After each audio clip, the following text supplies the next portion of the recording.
Previously on ALC201. Oh.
We've come a long way in this unit, starting off with the key themes of identity and surveillance, and then looking at how these and other issues have played out in the context of cybersex, online dating, pornography, sexting, trial by social media, politics and museums. To dwell briefly on identity, let's go back to the start. Throughout this unit, you've had to think hard about how you construct your identity online, whether this be through the module exercises, the Collaborative Digital Media Project, or other activities such as your creation of an About Me profile. These meLectures have sought, at least in part, to show you how fluid identity can be, and how it can be transformed intentionally to suit a variety of purposes. For example, you can create a professional persona in order to imply authority or enhance credibility. Or you could create an informal persona which seems to risk taking away these things, but does it actually do this if you do it properly? You've seen how one can deconstruct traditional conceptions of gender, showing how one's identity comprises both masculine and feminine attributes, and how one characteristic need not be privileged over another. You've seen how the normalized conventions of digital media can be denaturalized and disrupted in order to make them seem strange, and how power relations that exist in our everyday lives can be undone, or at least appear to be. And you've seen how we can self-reflexively acknowledge that our digital identities are exactly that, digital, and how our multiplicity of selves are now reflected and refracted through an untold number of screens, whether we want them to be or not. And if you take nothing else from all of this, you can see how digital media allows us to create a really freaky Brady Bunch.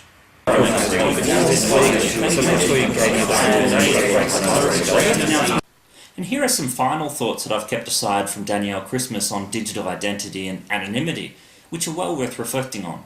It's it's so little discussed. The internet has created a way in which, so many of the things we say and do can be cloaked in varying degrees of anonymity.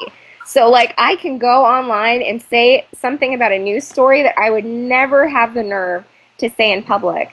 And it's a greater, it raises the stakes a little bit maybe if I say it out loud, but you can't see me. It raises the stakes a little bit more maybe if you see my silhouette, but you can't exactly see who I am.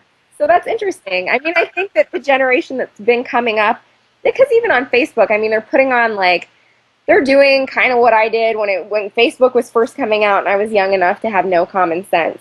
like, here's my 6-pack of beer, I'm going to take a picture. But I wasn't on Facebook saying things that were so high stakes. It's still, sometimes it's nice to think I can go on a listserv and have the protection of like not feeling as if I'm, how to put that, not feeling as if I'm sort of exposed.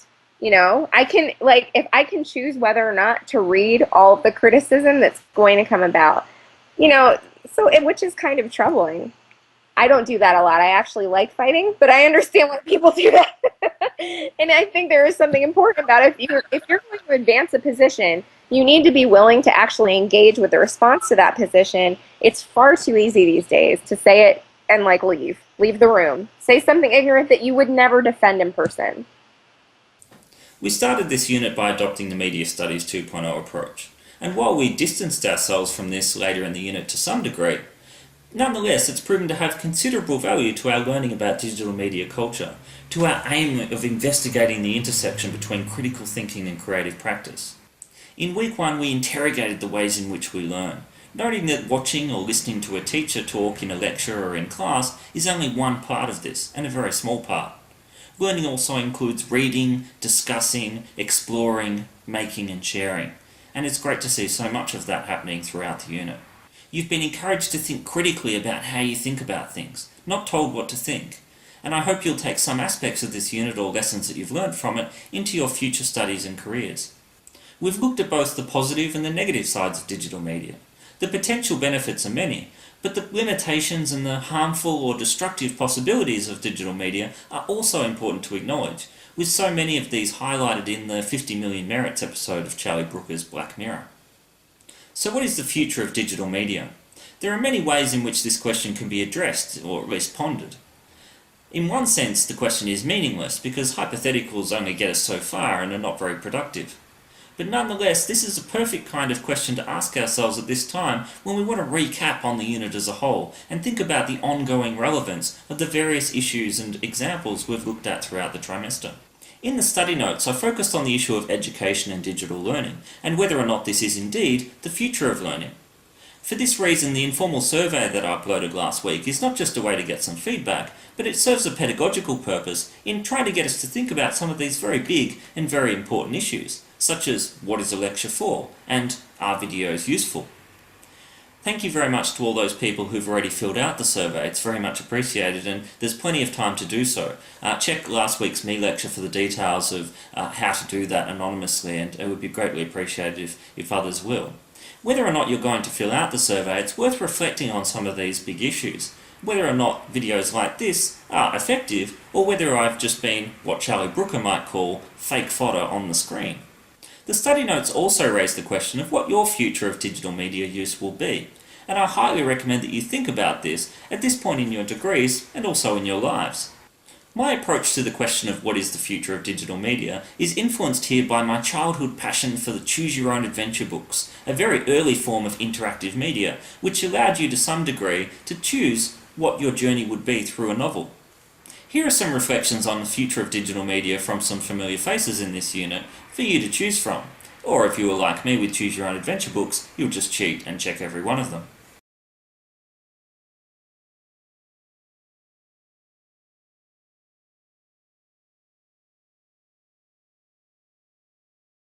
So from me and my pet rat, that's all for the ALC201 meLectures. Sometimes things have gotten a little bit weird.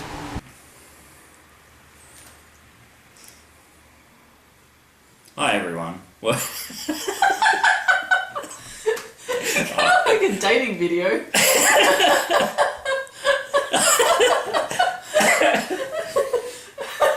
No.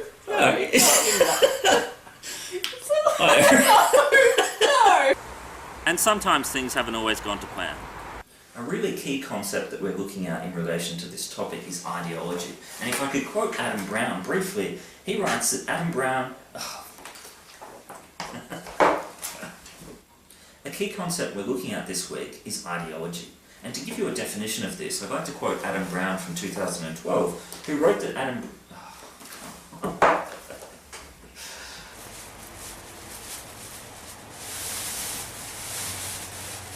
M.T. Anderson's novel Feed is a dystopian representation of the future when, as you can see on the front cover, people have microchips or feeds implanted in their minds or their oh nose. Oh nose. Adam, stop. It's bad. I can't look. Oh no. I'm already thinking about how to transform Adam 1.0 into Adam 2.0 next year, and I'm very grateful to you for coming along on this journey through digital media with us. I'd like to sincerely thank all of those students and other guests who participated in these videos and also helped out in other ways. Thank you to all the on and off campus students who made this unit so enjoyable to put together. I hope you got a lot out of it. All the best with your studies and your future endeavours, and have a great summer. And remember, not to spend all the time inside on your devices.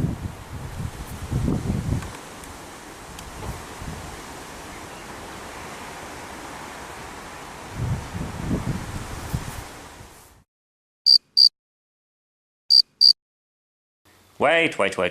That's not a very exciting way to finish a unit. Let's go back to where we began.